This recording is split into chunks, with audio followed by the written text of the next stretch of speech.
Trump's new top banking regulator is a Bitcoin bull, and this is coming out of Forbes. This article is written by Corey Johnson. Now, there's a lot to unpack here. This article goes pretty in depth, but nonetheless, we're just going to start getting right into it.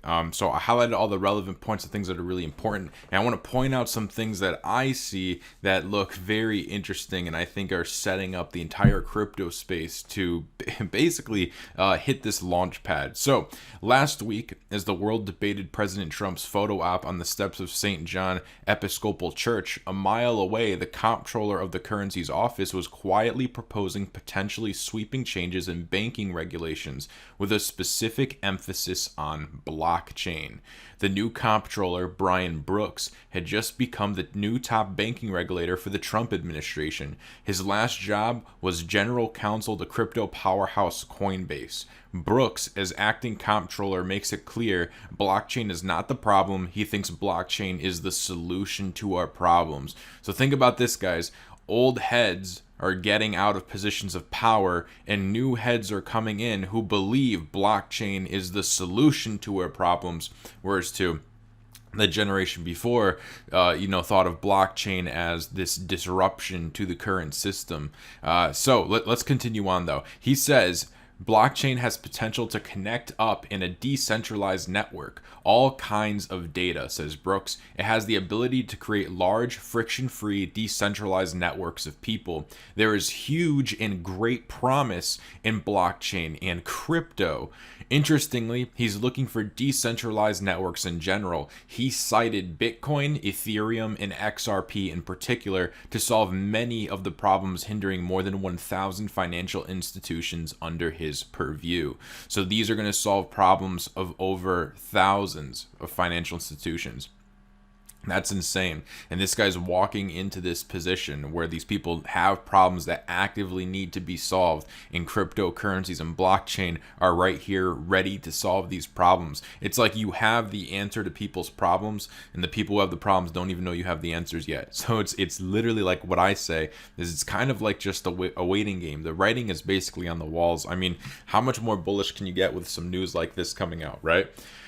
Brooks asks how artificial intelligence and blockchain technologies could be incorporated into strictly regulated banking operations. Brooks is especially concerned about the antiquated methods banks use to transfer money. He says it takes 3 days if you're trying to send money from the US to Europe on the SWIFT network, says Brooks. Your money is at risk during that period, and even when the money is transmitted, foreign exchange fees are incurred.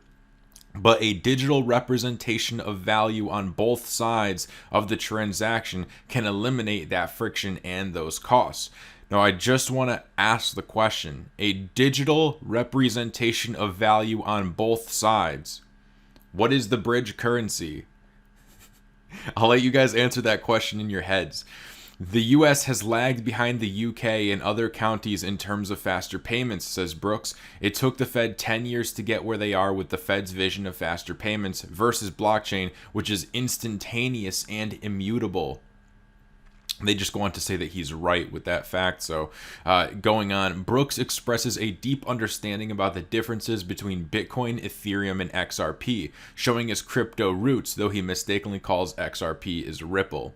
And yet Brooks doesn't think the federal government should issue digital money. He says, I'm not in favor of a government-created token. I just don't think that's the role of government, quite honestly. But I think that the Fed and the SEC need to be putting up frameworks of what that digital currency needs to be.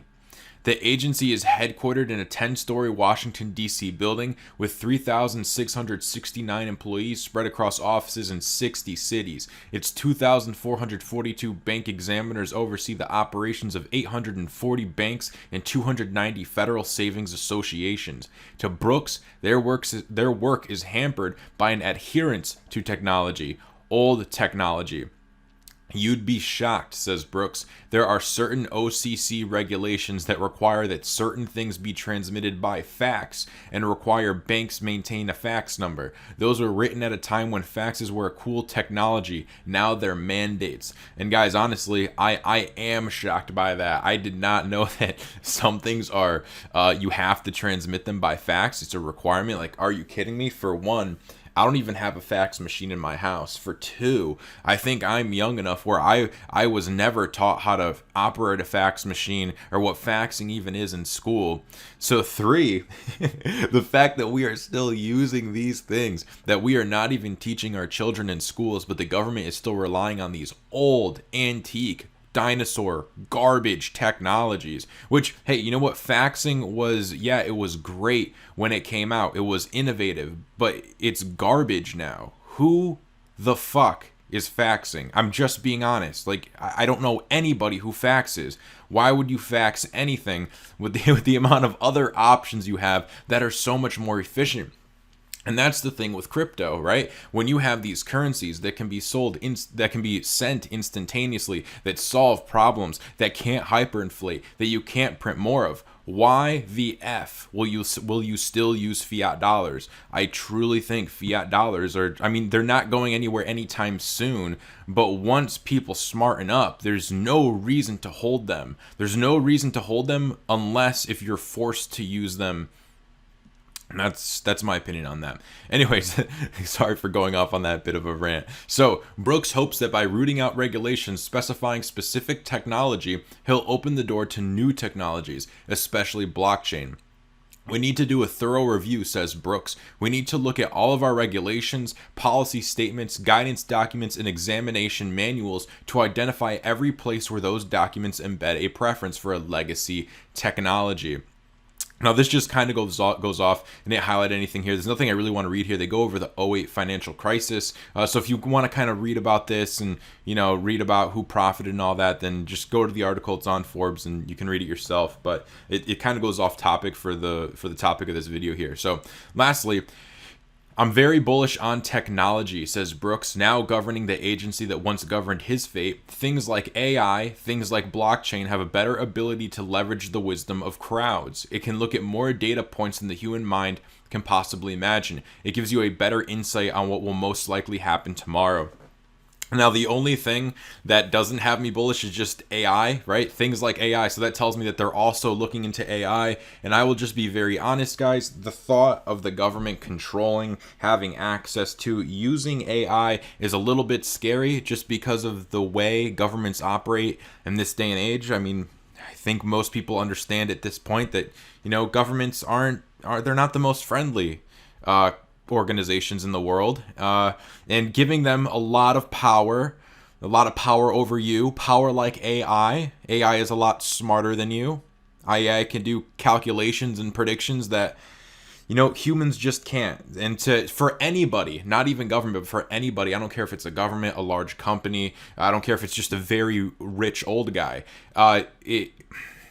if everybody doesn't have equal access to this technology, my fear is that it will be used against people. Maybe not immediately, but down the way, somebody greedy is going to get their hands on it. And if there's not some type of decentralization process or something for that someone much smarter than me would have to create, I just think it could end very badly. But anyways, so it's just interesting that they mention AI at the end there. But in terms of blockchain, in terms of cryptocurrencies, I mean, how much more bullish can you get, guys? It looks like the US wants to make moves toward this. I think they see China, they see other countries making moves toward this, and the US definitely does not want to be left behind, especially with all the rising global tensions. I don't think, you know, I think the US is kind of slow. They move slow. They are a little behind. We have a lot of old people running things, but we are getting new young people in who understand this stuff, who understand where the future is going. And again, it just looks like it's making moves. I think this also just builds up the bull case. And as you guys saw, he was mentioning some things like right here, it takes 3 days if you're trying to send money from the US to Europe on the SWIFT network. Your money is at risk during that period, and even when the money is transmitted, foreign exchange fees are incurred, but a digital representation of value on both sides of the transaction can eliminate that friction in those costs. Sorry guys, it sounds exactly like Ripple and XRP. When you watch videos of Brad Garlinghouse and how they describe how XRP is supposed to work within everything that they do, within financial institutions and as a bridge currency, I mean, it literally sounds like I'm reading an XRP article right now. Along with that he's bullish on Bitcoin and Ethereum. We know Grayscale's buying. I mean, this stuff just adds up every day and every day and every day. And you know, the longer these prices stay low, the longer I'm going to accumulate. But anyways, guys, wanted to bring you guys this news. If you guys enjoyed the video, please go ahead and drop it a like. That would help me immensely. It would help push it in the YouTube algorithm so it can reach more people. I am trying to grow the channel. We're a new channel, but we're growing very fast. I want to thank everybody for over 1,000 subscribers. I think just yesterday we're at 900. So thank you all for subscribing, and thank you all for the support. I really appreciate any support you guys choose to give to the channel. With that said, I will see you all on the next video. Have a great day, guys.